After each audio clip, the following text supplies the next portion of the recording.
Hi friends, today's video is about collecting tips as requested by you in the comments of a previous video. So make sure you leave some comments in the down there for videos you'd like to see in the future. And we're going to cover a couple different topics today. Talk about what kind of prices you should be paying, where you should be buying things, even what kind of regions you should be buying from, and when you can. So let's jump in and first talk about what you should be paying. Of course, the easy answer is you got to do your research. But where do you do your research? Research can be done in a lot of different ways. A lot of people use price charting. A lot of people also talk about how inaccurate price charting can be, and I want to talk about why price charting can be inaccurate. In a lot of videos, you'll see that people will say, "Yeah, we know price charting is inaccurate," but they won't really talk about why. So I would talk to you a little bit about why, and a lot of that has to do with the way people list items on eBay.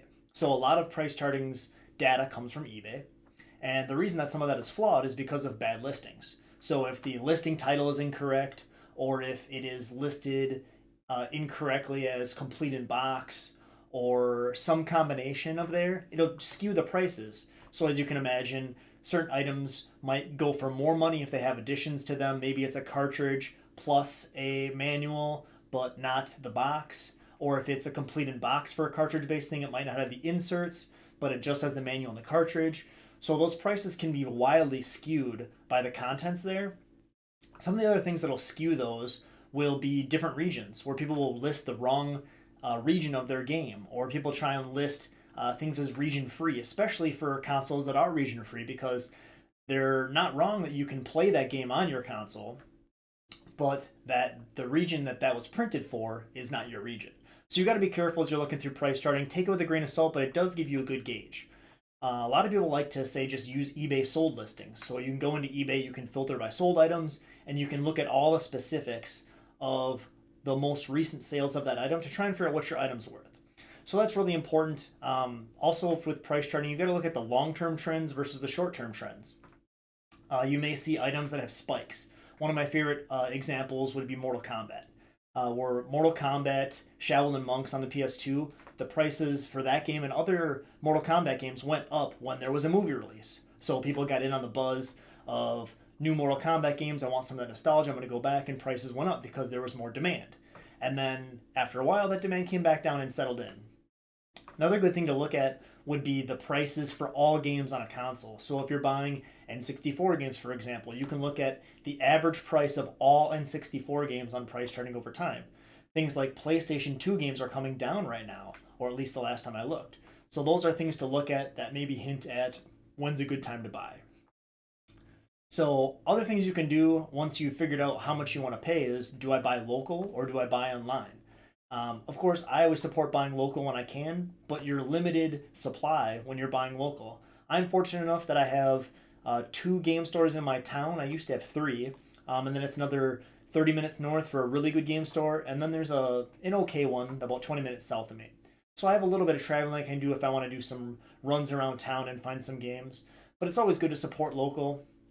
And when you're buying local, try and use cash if you can, so they don't have to pay credit card fees. A lot of these local places are small businesses, locally owned, of course. We're not talking about GameStops because they don't do retro anymore, right? They mostly do knickknacks, is what I like to call them. But that's a good way to support local. Other things you can do when you're at the local places is you can ask them if they will hold items for you. Some places will let you give them lists. Some places will only let you do a game at a time. But once that game comes in, they'll call you and hold it for you. It's a great service. Also, with local, sometimes you have opportunities to haggle a little bit with them. You gotta be careful not to be disrespectful with that and try and lowball things. Of course, they'll just tell you no. So I'm not saying go out there and try, but be respectful would be my advice there.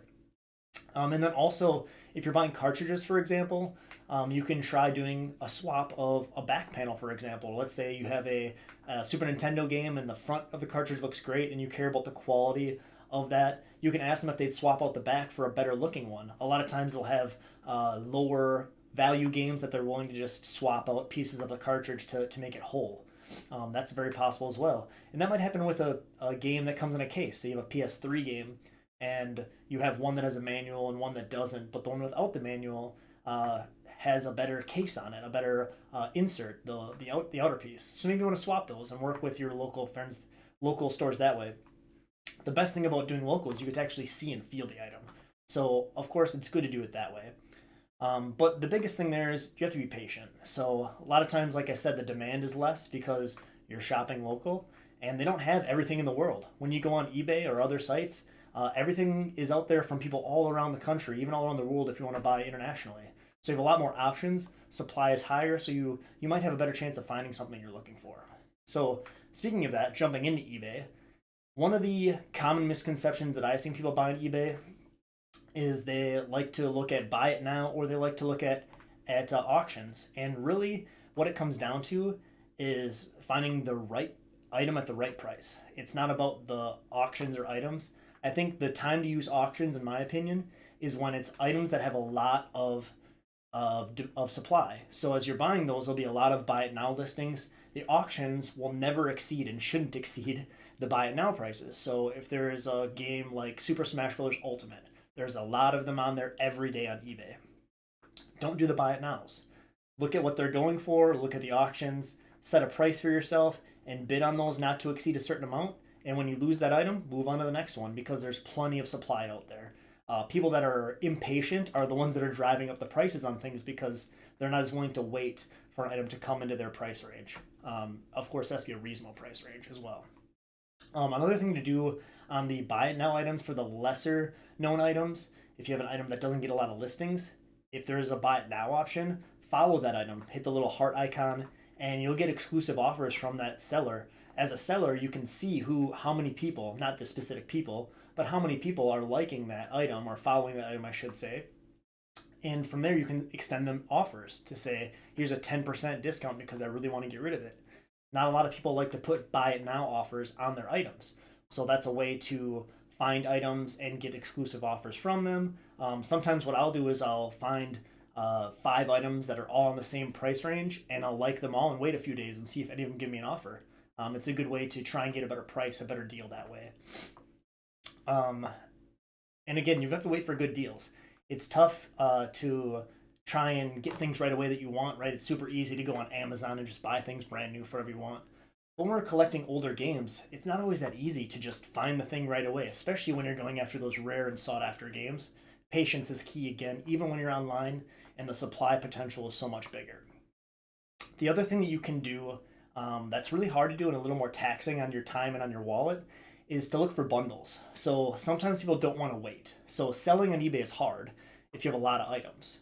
And going to your local game store and selling them there, you're probably only going to get 50% of what the retail value is. Retail meaning the normally sold price. So people will say, I can take the 15% eBay fee and shipping costs, whatever, and post it as a lot, as a bundle. I've done that a few times to buy games that I'm looking for. And I got to be careful because you have to research what each one of those items is going for so you don't pay too much for the whole lot and then know that you're going to resell those. So again, kind of using those same numbers, if I'm going to resell that to a local store as a trade-in per se, I'll end up getting like 50% of that money back of what it would sell for. Is typically what I see locally in my area. And then if you're going on eBay to resell, you got to keep in mind eBay is going to take 15% or so, and then you got to figure out how you want to handle your shipping costs and your packaging costs. I like to save all of my packaging I get for my inbound games so I can reuse that if I ever have to sell anything. So that's really nice to do things that way, but you just got to be careful. And if you're looking at a lot of 10 different games and you only want 1 or 2, make a spreadsheet, look at what all those games are worth, subtract off whatever your costs are going to be. If you're going to try and make money, if you're going to try and break even, usually what I try and do is if there's 1 in 5 games I want, I look at all the prices, what I would pay for that one game I want, and then what I can sell those other games for, and that's my maximum bid on that lot. Or if it's a buy it now, I'm not going to buy it for more than that item, for more than that amount, right? And then the other thing I want to talk about today is imports. So there's a few systems that right out of the box you can just buy the European versions or the Asian versions. When you're buying Asian versions, there's typically either the Asia version or the Japan version, is how I like to classify them as far as names go. So the Nintendo Switch is region free, the PS4 is region free, the PS3 is region free. All your Nintendo handhelds are region free, I think, for the most part. I'd have to double check on the DS and 3DS. I'm not as familiar there. But generally speaking, every handheld for Nintendo is region free. And so the other ones that are really easy to do, if you have a Sega Saturn, That's very easy to do region free. You just need the cartridge in the back for the action replay, whatever it's called.